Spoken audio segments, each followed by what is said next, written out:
अस्सलामुअलैकुम class 10 green and pink.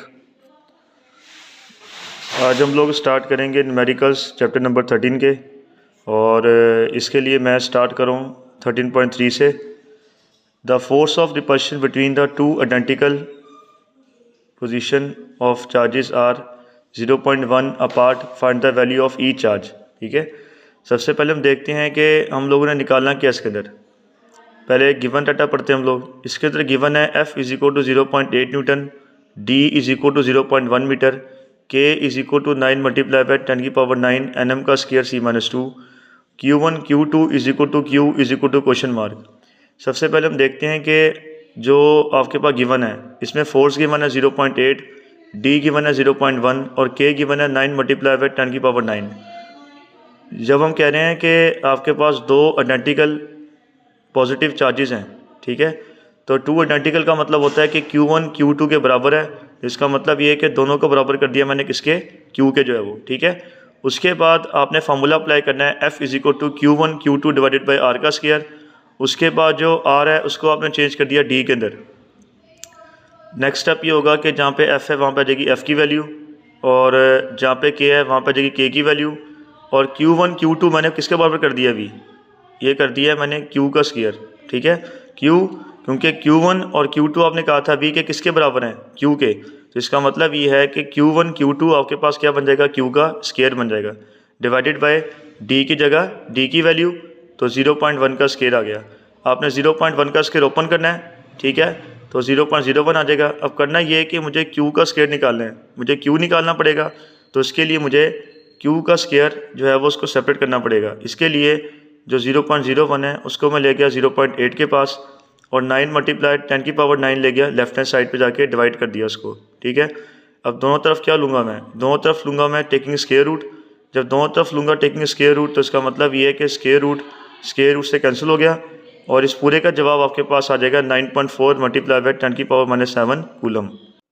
अच्छा, class 10 next numerical आपके पास आ रहा है 13.4। Two charges repel each other with the force of 0.1 Newton when they are 5 cm apart. Find the force between the same charges when they are 2 cm apart.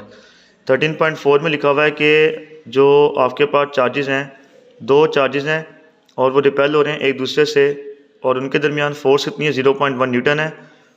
अब इसके अंदर दो बातें हो रही हैं, एक हो रही है R1 की, एक हो रही है R2 की। ठीक है, पहले हम स्टेटमेंट पढ़ लेते हैं। Find the forces. Find the forces का मतलब ये है कि आपने एक और फोर्स निकालनी है जब दो चार्जेस के दरमियान कितना फासला होगा, 2 सेंटीमीटर का। ठीक है, तो सबसे पहले हम देखते हैं गिवन क्या आपके पास डाटा गिवन है F is equal to 0.1 newton, और R1 सेपरेशन का मतलब होता है डिस्टेंस की बात हो रही है, तो R1 कितना है 5 सेंटीमीटर।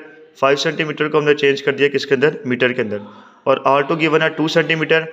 2 सेंटीमीटर आपने चेंज कर दिया 0.02 मीटर के अंदर। ठीक है, मतलब ये कि 2 को आपने डिवाइड करना है किसके ऊपर, 100 के ऊपर, तो जवाब क्या जाएगा 0.02 मीटर।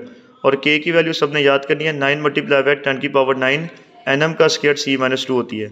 अब इसमें कह रहा है कि F डैश का मतलब होता है कि एक फोर्स निकाली थी आपने, एक फोर्स गिवन थी R1 के लिए, अब दूसरी फोर्स निकालेंगे R2 के लिए। ठीक है, इसमें आपने इस्तेमाल करना है R2 ये वाला जो है। ठीक है, अब आपको पता है we know that F is equal to K Q1 Q2 divided by R का स्क्वायर। ठीक है, अब आपने करना ये है कि जहाँ पे F है वहाँ पे आ जाएगी F की वैल्यू, और जहाँ पे R का स्क्वायर है, अब आपको पता है कि अगर मैं F की बात करूँ तो इसके अकॉर्डिंग जो वैल्यू इस्तेमाल करेंगे वो करेंगे कौन सी, R1 की। ठीक है, ये वाली जो है।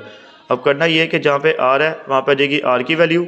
ठीक है, 0.05 का स्क्वायर जाके 0.1 से मल्टीप्लाई हो गया, और K Q1 Q2 आपके पास एज इट इज़ वैसे ही रहेगा। क्यों, क्योंकि मैं ये जो वैल्यू है इन दोनों की, इन सब की जो वैल्यू है वो इस्तेमाल करूँगा किसके लिए, F डैश के लिए। इससे हम कहते हैं F प्राइम भी कह सकते हैं, F डैश भी कह सकते हैं, और F2 भी कह सकते हैं। ठीक है, अब F2 के लिए आपने दोबारा फार्मूला अप्लाई करना है। अब ये जो F है इसके अकॉर्डिंग जो R2 होगा वो कौन सी वैल्यू इस्तेमाल करनी है, 0.02 का मीटर। तो अब आपने करना ये है कि जहाँ पे F डैश है उसको कॉपी करेंगे नीचे। अब K Q1 Q2 आपने निकाला है V, और इसकी वैल्यू पीछे आके लिखी हुई हमारे पास ये वाली, इसकी वैल्यू उठा के हम कहाँ पुट करेंगे, इधर, और जहाँ पे R है उस R की वैल्यू आपके पास आ रही है ये वाली, क्योंकि अब F डैश की बात करूँ मैं तो उसके अकॉर्डिंग जो है वो कौन सी आएगी, R2 की आ जाएगी वैल्यू 0.02 का होल स्क्वायर आ जाएगा। ठीक है, अब होना ये है कि 0.1 ऐसी रहेगा, और 0.05 का स्केयर का मतलब ये है कि इसको आपने 2 दफ़ा मल्टीप्लाई करना है, ठीक है। और 0.02 का स्केयर है, इसको आपने 2 टाइम्स मल्टीप्लाई करना है। उसके बाद क्या होगा कि इन तीनों को मैंने मल्टीप्लाई करना है, इसका जवाब आ जाएगा 0.0025, और इन दोनों को मल्टीप्लाई करना है, इसका जवाब आ जाएगा 0.0004। इन दोनों को डिवाइड किया तो जवाब आ जाएगा 0.625 न्यूटन, ठीक है। इसको मतलब ये मैंने दोबारा रिपीट कर रहा हूँ कि ये जो एफ़ था इसके अकॉर्डिंग R1 की वैल्यू पुट की है, और जो एफ डैश है इसके अकॉर्डिंग मैंने R2 की वैल्यू पुट की है, ठीक है। तो ये आपके पास जवाब क्या देगा 0.625 न्यूटन। नेक्स्ट न्यूमेरिकल आपके पास आ रहा है 13.5। The potential at the point in an electric field is 10⁴ volt. कह रहा है कि जो पोटेंशियल आपके पास है किसी भी इलेक्ट्रिक फील्ड के अंदर वो 10⁴ वोल्ट है। If the charge of 100 microcoulomb is brought from infinity. If the charge of 100 microcoulomb, कह रहा है कि अगर चार्ज हमारे पास 100 माइक्रोकूलम का जो है वो उसको हम लेके आते हैं इन्फिनिटी से उस पॉइंट के अंदर, ठीक है। इसका मतलब ये है कि आपके पास चार्ज गिवन है 100 माइक्रोकूलम, जिसको आपने क्या करना है, उसको आपने इन्फिनिटी से उस पॉइंट में लेके आना है, ठीक है। What would be the amount of work done on it. कह रहा है कि कितना काम आपने किया इसके ऊपर, कितना वर्क डन किया है, कि मतलब ये कि कितना आप लोगों ने वर्क डन करना है, उसको कितना काम किया उस चार्ज पार्टिकल ने इन्फिनिटी से उस पॉइंट पे आने के लिए, ठीक है। तो उसमें V गिवन है 10⁴ वोल्ट और Q गिवन है आपके पास 100 माइक्रोकूलम, ठीक है। माइक्रो का मतलब होता है 10⁻⁶ -6 होता है। अब ये 2 ज़ीरो थे और ये -6 था, 2 ज़ीरो का मतलब 2 हो गया, ठीक है। 10⁻² होगी और ये 10⁻⁻6 हो गई है। -6 + 2 क्या हो जाएगा आपके पास -4 हो जाएगा, ठीक है।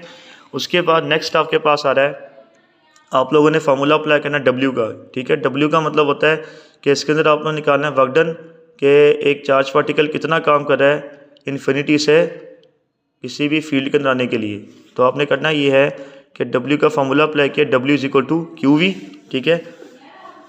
अब नेक्स्ट स्टेप क्या होगा आपके पास, नेक्स्ट स्टेप ये होगा आपके पास कि जहाँ पे Q है वहाँ पर देगी Q की वैल्यू, और जहाँ पे V है वहाँ पर देगी V की वैल्यू, ठीक है। अब Q की वैल्यू आपके पास है 10⁻⁻4 है, ठीक है, और V की वैल्यू 10⁻4 है। ये Q की वैल्यू -4 कैसे आई है, हम पीछे देखें आप लोग, Q की वैल्यू क्या आपके पास 10⁻⁻4 है। तो आपने करना ये है कि जहाँ पे Q है वहाँ पे Q की आ जाएगी वैल्यू, और V आपने निकाला है V क्या आपके पास 10⁻4 है, तो V की जगह V की वैल्यू पुट कर दी आपने। आपको पता है कि आपके पास जो बेस है, ठीक है, जो बेस है आपके पास वो सेम है, तो 2 10 1 हो जाएगा, और मल्टीप्लाई में पावर क्या होती है -4 + 4 कर देंगे, ठीक है। -4 + 4 क्या होता है आपके पास 0 होता है, और 10⁻0 आपको पता है मैथ में क्या होता है 10⁻0 समथिंग आपके पास क्या होती है 1 होती है। तो W हमारे पास क्या आ जाएगा 1 जूल आ जाएगा, ठीक है। उसके बाद 13.6 पे आ जाए आप लोग। A point charge of 2 coulomb is transferred from the point at potential 100 volt to the point at potential 50 volt.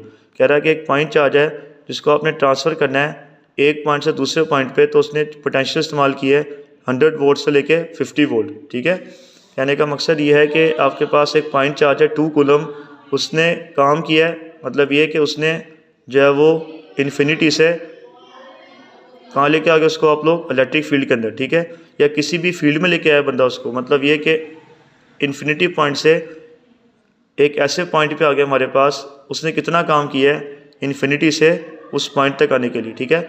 What would be the energy supplied by the charge, कितनी एनर्जी हमारे पास होगी कि हम उसको 100 वोल्ट से 50 वोल्ट पे लेके आएंगे, ठीक है। तो उसके लिए क्या होगा, हमारे पास Q1 गिवन है, Q कह सकते हैं उसको 2 कूलम, V1 गिवन है 100 वोल्ट और V2 गिवन है 50 वोल्ट, ठीक है। फाइंड करना है W। देखो एनर्जी की बात हो रही है, इसका मतलब ये है कि किसकी बात हो रही है, वर्क डन की, ठीक है। जब भी एनर्जी की बात होगी तो इसका मतलब ये है कि यहाँ पे बात होगी किसकी, वर्क डन की। हमने दोबारा फार्मूला अप्लाई करना है, W = Q ब्रैकेट में V1 - V2। अब ये V1 - V2 का मतलब ये है कि ऊपर हमने इस्तेमाल किया था V के बारे में, ठीक है। अब यहाँ पे बात हो रही है 2 पोटेंशियल की, एक 100 की और दूसरी बात हो रही है 50 की। तो इसका मतलब ये है कि V1 - V2, ठीक है। V1 हमारे पास यहाँ बड़ा है और V2 यहाँ पे छोटा है, तो V1 की जगह V1 की वैल्यू और V2 की जगह V2 की वैल्यू। 100 में से 50 के 50 आ गया, 250 का क्या होता है 100 जूल। इसका मतलब ये है कि इतनी एनर्जी सप्लाई है हमारे पास, या इतनी एनर्जी चार्ज पार्टिकल को मिली है कि वो 100 वोल्ट से 50 वोल्ट पे जो है वो कन्वर्ट हो गया। नेक्स्ट न्यूमेरिकल आपके पास आ रहा है 13.7। Capacitor hold 0.06 Coulomb's of charge when fully charge by the 9 volt battery. Calculate capacitance of the capacitor. इसका मतलब ये है कि कैपेसिटर है उसके पास 0.06 कूलम ऑफ चार्ज होल्ड करने की एबिलिटी है, ठीक है। When fully charge by the 9 volt battery, कह रहा है कि कैपेसिटर है, जब उसको हम लोग 9 वोल्ट बैटरी से चार्ज करेंगे तो उसके अंदर 0.06 कूलम ऑफ चार्ज स्टोर करने की एबिलिटी है। Calculate capacitance of the capacitor, इसका मतलब ये है कि हम लोग ने निकालना है कैपेसिटेंस। इसका मतलब ये है कि उस जो कैपेसिटर आपके पास है उसके अंदर कितनी एबिलिटी है चार्ज को स्टोर करने की, ठीक है। तो सबसे पहले हम देखते हैं कि इसमें गिवन डाटा क्या आपके पास। जब मैं कह रहा हूँ आपसे कि 0.06 कूलम की बात हो रही है, इसका मतलब ये कि Q is equal to 0.06 coulomb की बात हो रही है, और 9 वोल्ट का मतलब हो रहा है कि यहाँ पे V is equal to 9 volt है। इसमें कैपेसिटेंस निकालना है, तो इसका मतलब ये है कि यहाँ पे फार्मूला अप्लाई करेंगे Q is equal to CV, ठीक है। जब Q is equal to CV की बात हो रही है तो इसका मतलब ये है कि यहाँ पे हम लोगों ने C निकालना है। तो C के लिए क्या करना पड़ेगा कि जो V आपके पास है उसको मैं ले गया लेफ्ट हैंड साइड पे, ठीक है। जब V ले गया लेफ्ट हैंड साइड पे तो इसका मतलब ये कि Q डिवाइडेड बाय V आ जाएगा। तो Q की जगह Q की वैल्यू और V की जगह V की वैल्यू, ठीक है। इन दोनों को जब मैं डिवाइड करूँगा आपस में तो जवाब क्या देगा 6.67 मल्टीप्लाई बाय 10⁻³ फैरेड,